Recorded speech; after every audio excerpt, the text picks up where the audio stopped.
This is actually not easy for me to do, but I'll go through a little background and sort of preparing for some lists that I'm going to give. I studied at Syracuse as an undergrad, and I actually started as a TV radio major. Believe it or not, then I switched to math and physics. The very day that they fired every single person at my radio station that I was working at, except for me, because I was also the janitor. In addition to the all-night disc jockey. So I immediately switched to math after that, and I had never heard of Bob Sargent at that point, even though he was a professor there. So I'll mention that in a second. Then I went to grad school at Cornell, and I spent a year at Purdue, which was a lot of fun. I kind of went between OR and statistics. And there I am at either Syracuse or Cornell. I don't know which one it was. Okay. That's Cornell. Yeah, good. Well,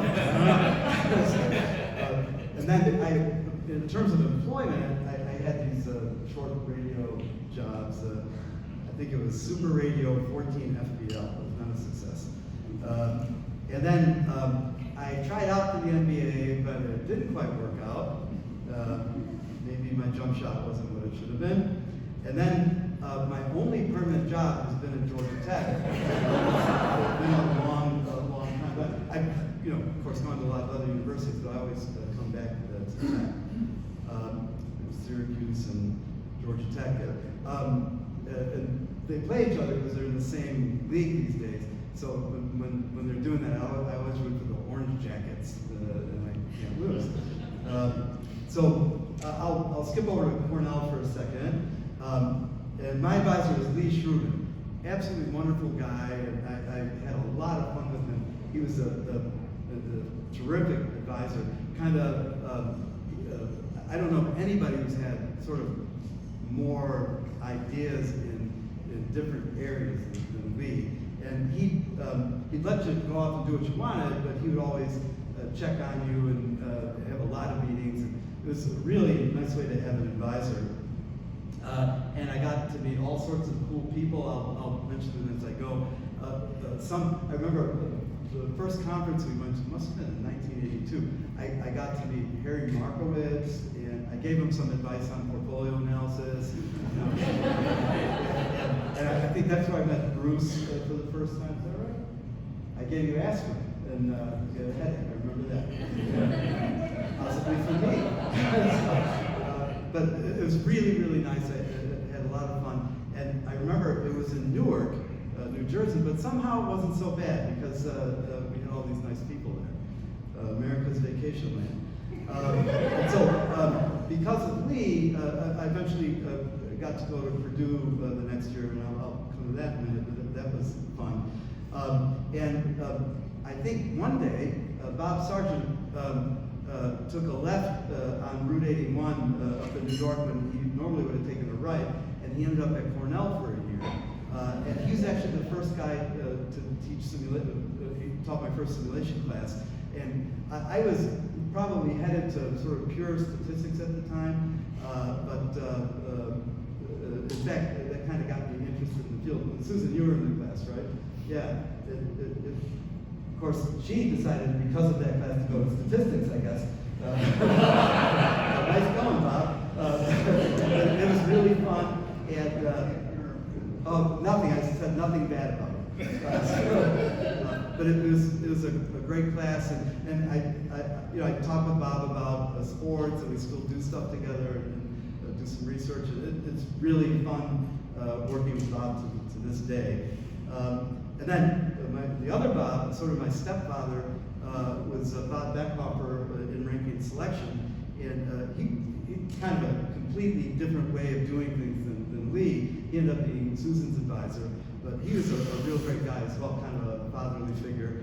And I won't go into too much detail with him, but yeah, as Barry said, he got me interested in ranking selection, introduced me to Shani Gupta over at Purdue, and we were very lucky to have Tom Santner at Cornell at the same time, so he was from both programs himself. And then maybe the nicest thing is that working with Lee, I got to work with all his students and colleagues there. I'll just list them out: Sheldon and Enver and Doug, Paul and Susan. I think there's one more. I'll put that in a minute. These are really fun people and very inquisitive. A common theme is that they were very generous with their time. You help them out, they help you out, and everybody's kind of in it together. When Lee wasn't in one of his better moods, we'd all be in it together. Always fun working with Lee. And I remember it was just, I would play basketball sometimes with Enver, we would sometimes talk Sheldon into it, and Paul was more of a Dungeons and Dragons type, but it was so much fun doing stuff with them. We're really lucky to have that group. And then, I'm adding Russ, because Russ is not a student. He's considerably older than me. But he's a Cornell guy, and we would see him later on when I worked at Bell Labs for some summers. Russ was always there, and he was part of the gang. I mean, just a great guy. And then Lee had promised a young researcher from Turkey that she should come over and work with him for a year. And then so she got over there, and he immediately begged her to go to work at maybe in Austin, I think, at one of the semiconductor companies. And he invited me to do a sabbatical there that year. We don't leave, I guess. So that's where I met Gonza, because he had ditched her. And that's good for Lee. I'm glad he didn't get to marry her. So, so anyway, she eventually finished her PhD and did a great job. I'll have more to say about that. Then at Purdue, because of Lee, he wanted to visit Bruce at Purdue. They were really good friends. And the common theme is that, again, what a wonderful place to be. I mean, I think that was kind of simulation central then. So by the way, if you see somebody in boldface red, that means mentor. It was really fun working with Bruce, just an encyclopedic knowledge of everything having to do with simulation. I still have his notes, and I plagiarize from them regularly. And he would do things like, we'll have a Monday night simulation meetings at his house, and somebody would present talks every week, and it was really fun. Again, a great group of people to work with. Mike Tate, he's actually more a stochastic processes guy. He kind of taught me how to be a good teacher and to be, simpatico with the students. And unfortunately, Mike had a little boo-boo on his face a couple of days ago, so he's not with us now, but he's okay, right, Lori? Yes. Yeah. The surgery went well. Yeah, he'll be all right. I guess stochastics is very dangerous, and hopefully he'll be all recovered pretty soon. And he, it's nice that you can call colleagues, your best friends, and he's certainly one of the top 2 or 3. Just a fantastic guy. And what I like about Mike and Bruce is that they would just freely give away ideas, and they want to have conversations with you and do stuff together. Just amazing guys to work with. And then, of course, there's Jim. I actually met Jim for the first time through a 12-page referees report that he sent to Lee. So that was my first interaction with Jim. Lee said, "What the hell is this? Take a look at it." And Jim had correctly gone through and found a couple, I think the expression is major errors in his paper, which we corrected and eventually won one of the I-Sim awards. But then I met Jim that way, and then afterwards, after I'd been at Purdue for a little while, Jim actually came in either for a talk or maybe for an interview or something, not exactly sure. And I said, "Oh my God, this guy is just like his referees reports." And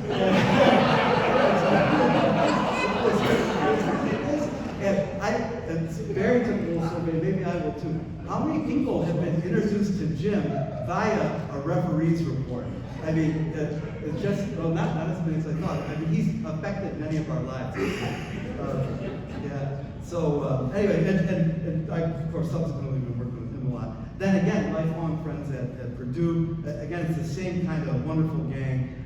There's Barry, So you'll see that Barry is listed in red because he's the only student that gets to count as a mentor because he's Barry, you know. And we got to Goldsman and I got to spend a year over at Northwestern 30, 40 years ago, and it was so much fun. We got to teach a couple of classes, and even some students from that class are probably in the room right now, themselves having gone on to simulation, doing very well. You know, just so much fun working with Barry. He also encyclopedic knowledge as well. And he would, you know, we'd do a lot of stuff together, even when running together in Chicago. There we are. I'm actually in front of Barry. He was very competitive, but I was in front of him in this. I think it's captured quite nicely on the thing. So, in addition to Barry, there's a wonderful group of people at Purdue that are, you know, still doing great work, like Wei Ming, Tina Song, Keybon, one of my best pals, Larry Lemus, you know, very active, Jeff too. I haven't seen him in a couple of years, but he's been very instrumental at Winter Sim. So you know, it's a fantastic group that we got exposed to. Then at Georgia Tech, I've got this big long list here. I'm just going to go through it kind of quickly. Some of them aren't simulation people. I first met Dick Serposo, who's a famous stochastic processes guy, also a Syracuse connection. He was there from the first day. Jerry Banks, the simulation fella. Leon McGinnis, who claims he doesn't do simulation, but he really does. He does a lot. And I don't know if he's at the conference this year, but he's very active. Then Jim Swain, a wonderful guy. Nemhauser, actually, George Nemhauser, very famous guy. He actually did a little simulation, so I don't feel too bad having him on the list, and he was one of my mentors. I think I have the distinction of being at the same place with him longer than anybody else, because he was the chair of Cornell when I was there, and he followed me to Georgia Tech. I think I had a lot to do with that. That's great. Then Bob Foley, a wonderful guy. Christos is, he's not boldface red, but he's a boldface blue because I've written so many papers with him. He's been a great pal. I remember when Christos first got to Georgia Tech, I kind of took him under my wing as my first mentee. He was George Fishman's student. I wanted to do George well. And you're not going to believe this, but Christos was very quiet and he was shy. He would never open his mouth and say something inappropriate. But I think I fixed that over the years. And Christos is willing to give you his opinion on something. You have to drag it out of him. But yeah, he's been, you know, a big partner. Jim Calvin, wonderful guy. I wish he was still at Georgia Tech. Sigrid, of course. A lot of Peter students there. And Pinar Cascanojak, she does a lot of simulation. You might not know her, but she does healthcare. And then my three little sisters, Song Hee, and Lu, and Hing, wonderful colleagues, and you know, just great to have them at school. And then, I don't want to suck up or anything. I don't believe in that. But Edwin is my chair. He's also a mentor. I do everything he says. I really don't want to suck up here. He is a wonderful chair. Best we've ever had. I'm so glad he's there. And in fact, just like George, a lot of people don't know, but Edwin's dissertation had a huge simulation element in it. And I actually, he came up, he showed me I have a copy of the book actually now, and so he's definitely welcome here. He's a great chair. And now, going from these particular schools to the community itself, we are really, really lucky that we are us. It's a great group.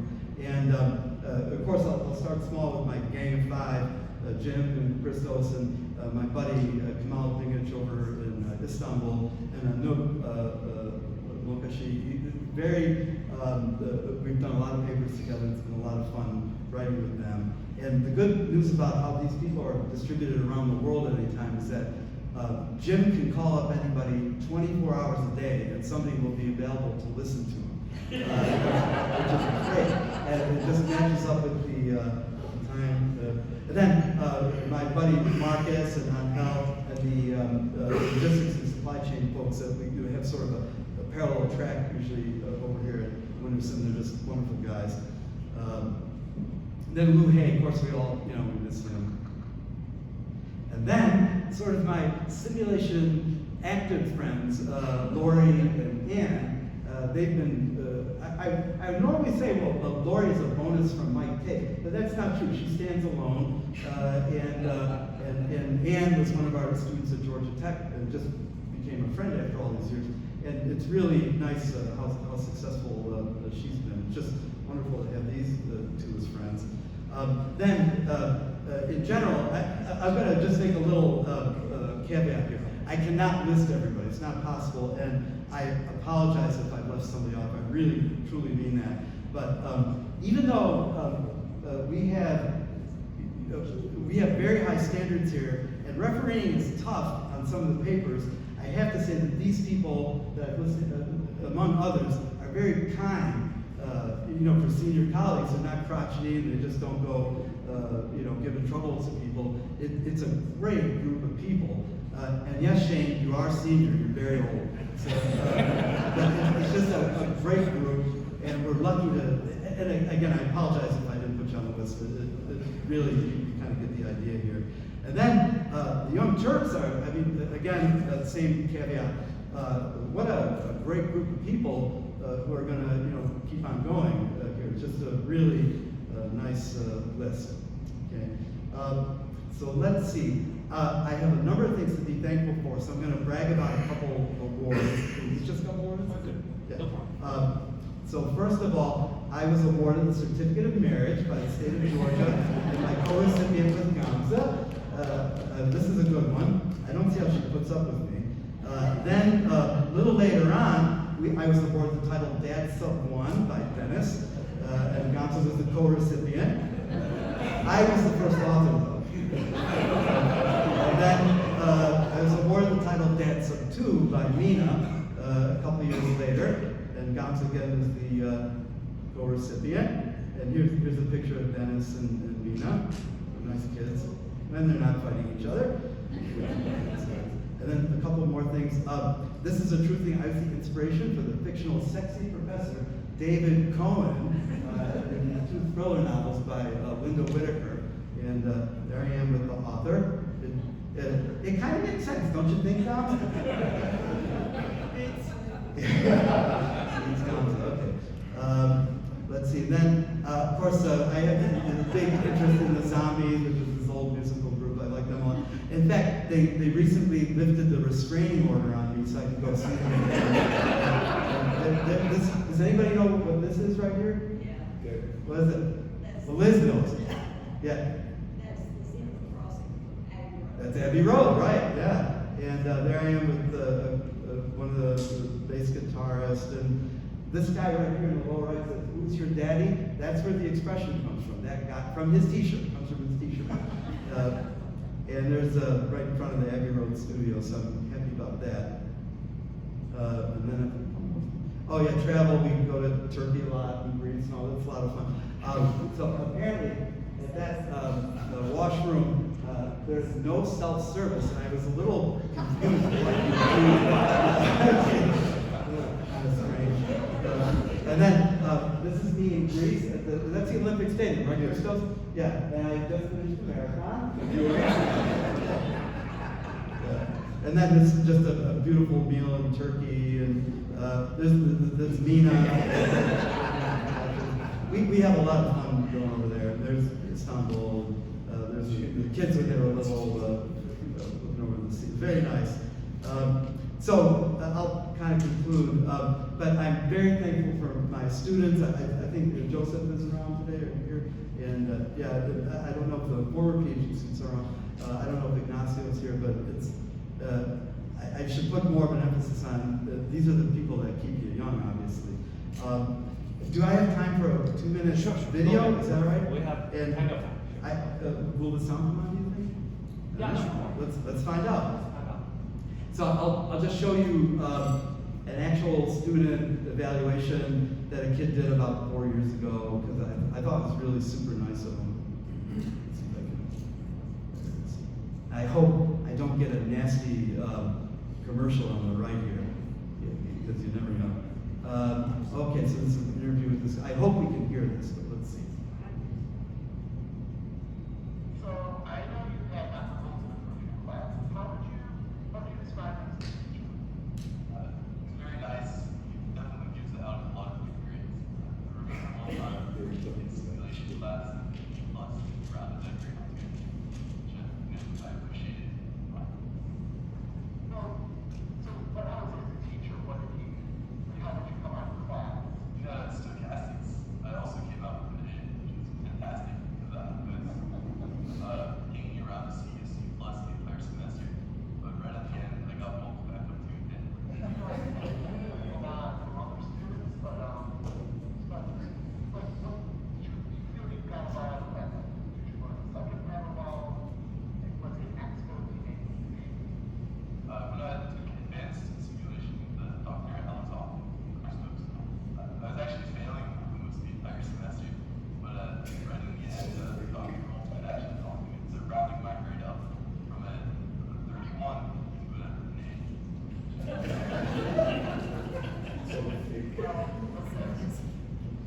Maybe do you know anyone else that thought you were a teacher or like your classmates? My friend at UGA actually was failing almost all his classes, and Dr. Goldsman taught his teachers, his professors, to giving him all in. He maintained a 4.0. It's truly astonishing. Okay. But, so, did you learn anything in class? Super nice guy. Whenever I see him, I always wave at him. I'm always very cheerful. So overall, super great guy. And that's that. Thank you, Dennis. That's a Donald Trump. Anyway, so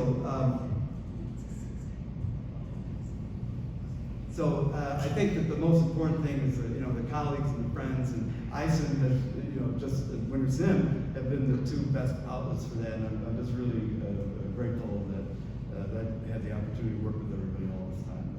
So thank you so much. It was really nice.